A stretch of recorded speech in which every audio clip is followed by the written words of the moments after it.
Hi and welcome to One Thing Thursday for June.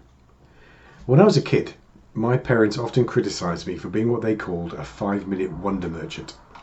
I'd regularly get passionate about a new hobby, sport or subject and throw myself into it to the exclusion of all else. On most occasions that passion would wane and I'd gravitate to the next thing that caught my attention. I never saw it as a problem, but the message from them was definitely being communicated that once you'd started something, you should stick with it. And I mainly disagree with that. Wherever possible, if you're not enjoying something, why continue with it? Find something else. Now, this will seem a strange segue to begin with, but a recent banking advert brought this to mind.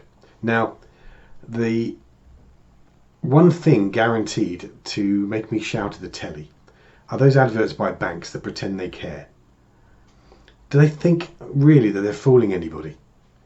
But recently I saw an advert in a motorway services, thankfully I can't remember which bank, which was offering loans to senior citizens to help them start a new business.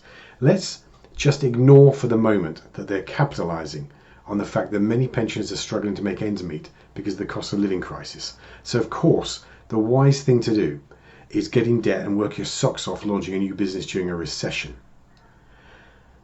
What caught my eye, despite my anger, was the strapline. Never stop starting. I knew I had my next OTT.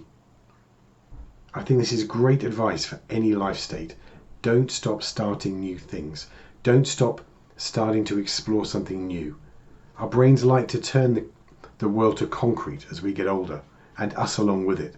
So it's both vital and healthy to keep seeking novelty, to keep ourselves stretching, to dance out of our comfort zone. Look back over the last year and search for things you did that were new experiences. If you don't find many or any, then I recommend you do something about that. It doesn't have to be big. I started learning djembe drumming a few months ago. It just has to give your brain something new to adapt to. So that's my OTT for you this month. Don't stop starting. By the way, I've recently been diagnosed with butterfingers. It's not catching. Have a great month.